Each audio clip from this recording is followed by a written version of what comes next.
ইসলামে নারীদের সম্মান অনেক বেশি। সম্মানের মুকুট বলতে যা বোঝায়, ইসলাম নারীদের তাই পরিয়েছে। অথচ তাবৎ বিশ্বে একটা সময় নারীদের ভোগের পণ্য মনে করা হতো। এখনও অনইসলামিক পরিবেশে নারীকে অসম্মানের পাত্র হিসেবে দেখা হয়, যার ভুরি ভুরি প্রমাণ রয়েছে। নারীদের প্রতি নিগ্রহের অমানবিক সুযোগ পবিত্র কুরআন দূর করে দিয়েছে। কুরআনে নারীদের নামে ও তাদের অধিকার নিয়ে স্বতন্ত্র সূরা অবতীর্ণ হয়েছে।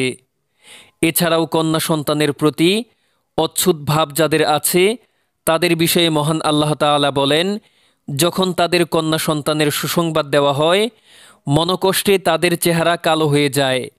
তাদের যে সুসংবাদ দেওয়া হয়েছে তার কারণে তারা নিজ সম্প্রদায়ের লোক থেকে মুখ লুকিয়ে রাখে।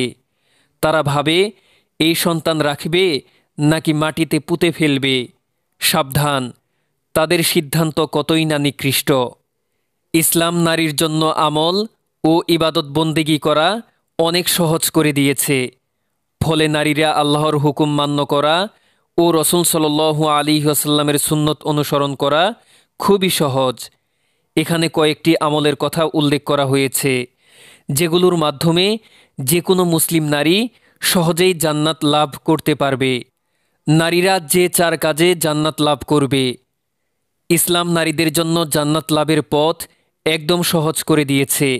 এক হাদিসে আছে, 4টি আমল করলে আল্লাহ তাআলা তাদের জান্নাতে পৌঁছে দেবেন। যে কোনো দরজা দিয়ে তারা জান্নাতে যেতে পারবে। হাদিসে আছে, 5 ওয়াক্ত সালাত, রমজানের সিয়াম, লজ্জাস্থানের হেফাজত, স্বামীর আনুগত্য। এই 4টি আমলের বিনিময়ে জান্নাতের যে কোনো দরজা দিয়ে প্রবেশ করতে পারবেন।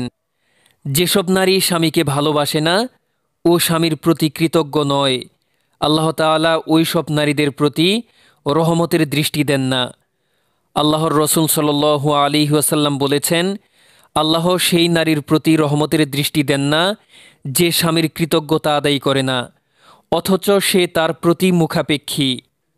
হজরত আবু হুরায়রা রাদিয়াল্লাহু তাআলা আনহু থেকে বর্ণিত এক হাদিসে তিনি বলেন, একবার রসুল সাল্লাল্লাহু আলাইহি ওয়াসাল্লামকে প্রশ্ন করা হলো, কোন নারী উত্তম? তিনি বললেন, যার প্রতি দৃষ্টিপাত করলে সে স্বামীকে সন্তুষ্ট করে, স্বামী আদেশ করলে তার আনুগত্য করে, এবং স্ত্রী নিজের ব্যাপারে ও তার ধন সম্পদের ব্যাপারে যা স্বামী অপছন্দ করে এমন কাজের মাধ্যমে স্বামীর বিরোধিতা করে না।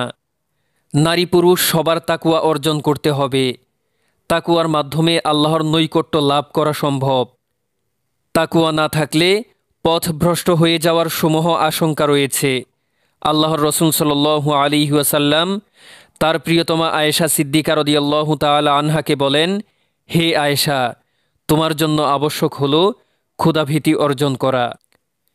ভিডিওটি ভালো লাগলে চ্যানেলটি সাবস্ক্রাইব করুন এবং পেজ থেকে যদি দেখে থাকেন তাহলে পেজটি ফলো দিয়ে রাখুন এবং আপনার টাইমলাইনে ভিডিওটি শেয়ার করে দিন।